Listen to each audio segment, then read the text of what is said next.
सभी साथियों को मेरा नमस्ते। कई दिनों से जहन में या मेरे मित्रों के जहन में या हम जहाँ कहीं भी बैठते हैं इस कोरोना काल में खास करके कई चीज़ें उभर के आती हैं। क्यों नहीं इसको शेयर कर लिया जाए कि एक वाइब्रेंट जीवन का निर्माण कैसे हो। वाइब्रेंट जीवन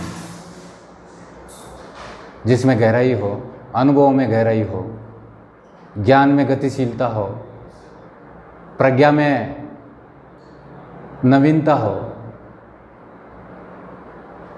एक जिम्मेदार आत्मा का मानव कैसे तैयार करें। इसके साथ बात ये निकल के आ रही है कि थोड़ा सा दिमाग को सेट करें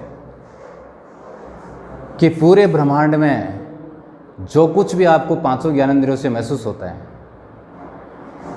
जो कुछ भी आपको आपके सेंसेशन में फील होता है, वो ग्रेविटेशन की वजह से होता है। हर पार्टिकल अपने आप में एक ग्रेविटोन एक तत्व है, उसकी वजह से वो जुड़ा हुआ। देखिए थोड़ा सा इसको यूँ समझिए कि पानी के बारे में देखिए, थोड़ी सी उसमें ऊर्जा ज़्यादा होती है, वो दिखाई नहीं देती। थोड़ी सी उसका टेम्परेचर डाउन करते हैं, लिक्विड बन जाता है, आपको महसूस होने लग जाता है पानी जैसा। और थोड़ा टेम्परेचर डाउन करेंगे वो सॉलिड बन जाता है। प्रकृति के अंदर ऊर्जा की अलग अलग लेवल हैं। ये आपके ज्ञानेंद्रियों की सीमा है कि आप उसको महसूस करते हैं, लेकिन अल्टीमेटली पूरी संसार में जो कुछ भी आपको दिखाई दे रहा है वो सारी एनर्जी लेवल्स हैं। एनर्जी भी कंटिन्यूस नहीं होती, छोटे छोटे पार्टिकल से मिलके बनती है। फोटॉन्स होते हैं, उसको न डिस्ट्रॉय कर सकते हैं न क्रिएट कर सकते हैं। कई बार हमें सुनने को मिलता है शास्त्रों से कि वो व्यक्ति अमर हो गया या हम अमर हो सकते हैं। देखिए ऊर्जा नष्ट नहीं होती, तो सीधी सी बात है, अगर आपके ब्रेन में वो कॉन्शियस एनर्जी जो हमें ऑब्जर्व करती है, हमारे एक्शंस को ऑब्जर्व करती है, जो हमारे अंदर प्राण ऊर्जा है, जो प्रकृति के अंदर एक नाद के रूप में विस्तारित है, वैज्ञानिक रूप से वो वैसे भी नष्ट नहीं होती। अगर आप उसमें स्थित होते हैं, अगर आप उसमें अवस्थित होते हैं उस प्योर ऊर्जा में, तो वो नष्ट होती नहीं है, तो आप अमर हो गए, अगर आपको इस बात का भान है तो।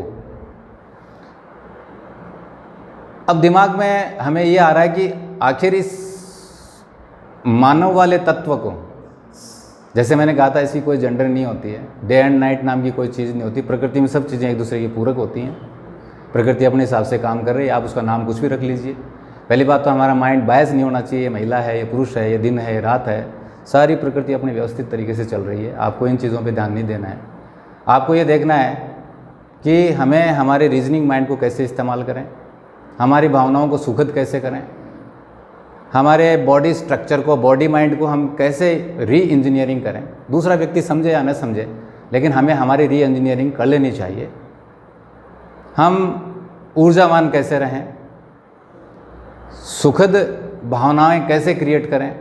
हमारा रीजनिंग माइंड जो है, देखिए समस्या यहाँ होती है, शास्त्रों से, दोस्तों से, श्रुतवाणियों से, ठीक है, स्टार्टिंग किसी भी चीज़ की स्टार्टिंग करते हैं तो उसके लिए ज्ञान जरूरी है। लेकिन देखा यह गया है कि उसको सिर्फ आप तर्क या वाद विवाद के ऊपर ही लोग उसको स्थिर कर चुके होते हैं। उसको अपने जीवन की गहराई में ले जाने के लिए उन तर्कों को, उस रीजनिंग माइंड को इस्तेमाल नहीं करते हैं। जानते सब कुछ हैं, ईश्वर के बारे में पूछ लीजिए, आत्मा परमात्मा के बारे में पूछ लीजिए, लेकिन जब तक हम इसको गहराई से अनुभव नहीं करेंगे इन तत्वों को, तब तक हमारे अंदर आत्मा का उदय या हमारे अंदर हमारी व्यक्तित्व का बदलाव, व्यक्तित्व में बदलाव नहीं आ सकता। पुनः पुनः अभ्यास करके अच्छे सिग्नल्स को, हमारे रीजनिंग माइंड में जो अच्छी बातें हैं उनको पुनः पुनः अभ्यास करके अपनी भावनाओं में जब तक आप गहराई से महसूस नहीं करेंगे, तब तक आपके अंदर अपनी आदतों में बदलाव नहीं आएगा और आपके व्यक्तित्व में निखार नहीं आएगा और आप इस लाइफ को पर्पजफुल नहीं जी सकते। पर्पजफुल लाइफ, आपके लाइफ का एक टारगेट होना चाहिए कि मैं इसके लिए मरूंगा, इसके लिए ज़िंदा रहूँगा।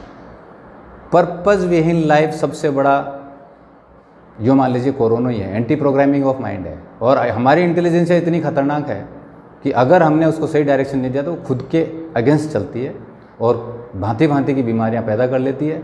फिर हम मेडिकली उसकी जांच करते हैं तो क्या कहते हैं, इसका ब्रेन डेड हो गया, ये सिंक हो गया, ये हार्ट अटैक हो गया। देखिए, हमारी बॉडी मनोदेहिक है, हमारी बॉडी बहुत ओबेइंग नेचर की है। अगर आपकी भावना, आपके विचार ठीक ढंग से काम नहीं करते हैं तो उसका इफेक्ट बॉडी पे पड़ता है। आज की तारीख में सबसे सक्सेसफुल डॉक्टर वो हैं जो साइकोसोमेटिक हैं, जो आपकी मानसिक रीजनिंग को भी इस्तेमाल करते हैं और आपकी बॉडी को भी औषधियाँ देते हैं। वो दोनों का इलाज करते हैं तो हमारी बॉडी उस इलाज को ग्रहण कर लेती है। तो आजकल साइकोसोमेटिक डॉक्टर ज़्यादा सक्सेसफुल हैं। अब देखिए, आप हर आदमी अल्टीमेटली ये चाहता है कि मैं ऊर्जावान रहूं, मेरी सुखद भावनाएं रहें, माइंड अच्छा काम करे। तो इसके लिए हमें एक छोटी सी टेक्नोलॉजी समझनी पड़ेगी ब्रेन की। ब्रेन पे मैंने खूब अच्छा सा जो है प्रयोग भी किया है, अनुभव भी किया है, कईयों का जीवन ही बदला है। जैसे कंटिन्यूस शराबी हैं, उनकी भावनाएं बिल्कुल चेंज कर देना, और बहुत आसान है, कोई भी चेंज कर सकता है। आप थोड़ा सुन लेंगे तो आप भी चेंज कर सकते हैं। हमारी कॉन्शियस की 4 लेयर्स हैं। पहली लेयर है प्रकाशित मन। प्रकाशित मन का मतलब है हमारी 5 ज्ञानेंद्रियाँ, हम जैसे होश में आते हैं सुबह, 5 ज्ञानेंद्रियाँ एक्सट्रोवर्ट होती हैं, बाहर की ओर खुलती हैं। ज्ञानेंद्रियाँ यानी बाहर का ज्ञान लाने वाली या अर्जन करने वाली इंद्रियाँ, सेंसर हैं, इसको यूँ कह दीजिए, संवेदनशील सेंसर हैं। वो बाहर से ज्ञान को लाती हैं, हमारे यहाँ रिकॉर्डिंग हो जाती है। एक दूसरी लेयर है अर्धचेतन। अर्धचेतन का मतलब है कि आपके दिन के अंदर बहुत सारी घटनाएं घटित होंगी, 50 घटनाएं घटित होंगी, 30 आपके पक्ष में जाएंगी, 20 आपके विपक्ष में जाएंगी।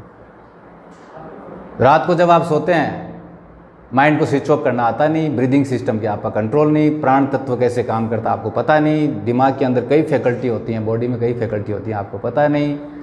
आप सो जाते हैं गफलत के अंदर, फिर ब्रेन क्या करता है, अंदर ही अंदर वो रिकॉर्डिंग को रिसाइकिल करता है और उसकी ग्रंथियाँ बना लेता है, स्प्रिंग बन जाती हैं।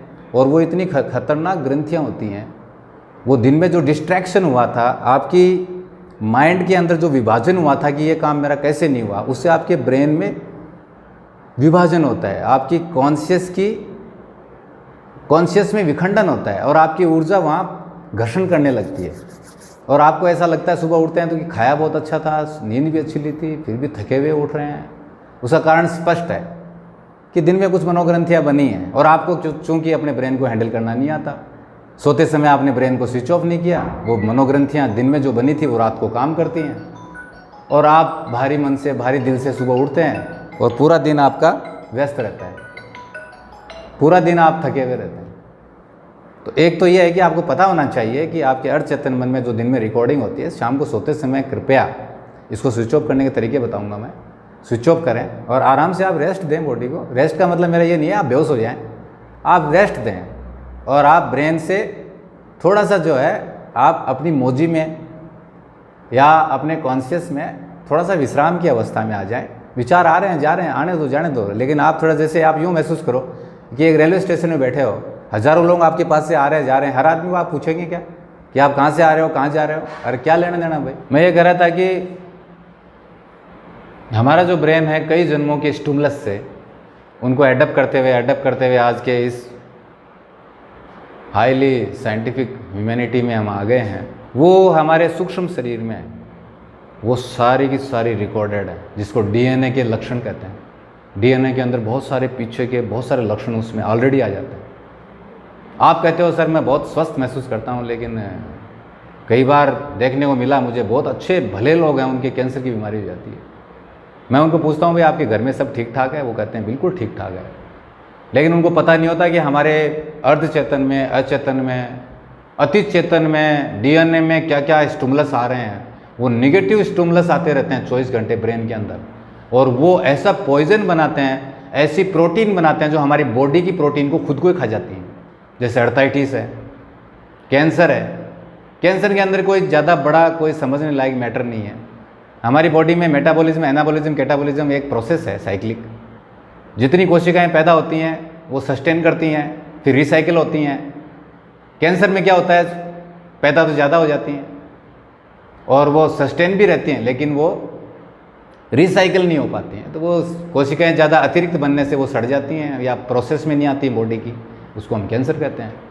तो बहुत से जो स्पिरिचुअल जो हीलिंग वाले जो कॉन्शियस लोग हैं वो कैंसर जैसी बीमारियों का इलाज बड़े आराम से करते हैं, आप भी कर सकते हैं। वो हमारे अप्रकाशित माइंड की जो लेयर्स हैं, अर्धचेतन, अचेतन, अति चेतन, उस कूड़े को जब तक नहीं हटाएंगे या जब तक आपको इस बात की जानकारी नहीं होगी कि अनायास बहुत सारे एंटीवायरस या एंटी प्रोग्रामिंग वाले वायरस हैं वो हमारे ब्रेन में उछल कूद मचाते हैं, आपको जिस दिन इस बात का पता लग जाएगा आप चाहें तो उनको हटा सकते हैं। कैसे हटाएंगे? उसके लिए एक छोटा सा मैं शार्प सूत्र दे रहा हूँ आपको। एक तो हमारी बॉडी के अंदर एक कॉन्शियस माइंड और एक अनकॉन्शियस माइंड, और अपने कॉन्शियस को उस श्वास से जोड़ें, यानी चलते फिरते भी आप उसमें कुछ न कुछ आवृत्ति डाल दें। क्या आवृत्ति डालनी है? श्वास पे जैसे ही आप जुड़ेंगे, जिसको प्राण कहते हैं हम लोग, उससे जुड़ने से आपका ब्रेन एक तो पास्ट में फ्यूचर में नहीं जाएगा बिना काम, ठीक है ना, और आपका ब्रेन जो है वो अपने विचारों में कैप्चर नहीं होगा, है ना। जब तक आप अपने विचारों से बाहर नहीं निकलेंगे तो आप अपने विचारों को हैंडल नहीं कर सकते। तो आपका कॉन्शियस पावर इतना पावरफुल होना चाहिए कि आपकी ब्रेन की रीजनिंग को वो हैंडल करे, या आपके जो भी धर्म में जो कल्पनाएं, अच्छी कल्पनाएं हैं, वो एक जोड़ दें उससे, ताकि वो गोल गोल ब्रेन को क्या करेगी, अच्छे सिग्नल देगी, और उससे आपका ब्रेन जो है वो थोड़ा सा फ्रिक्शन लेस हो जाएगा। बस आज का वीडियो इतना ही है, धन्यवाद।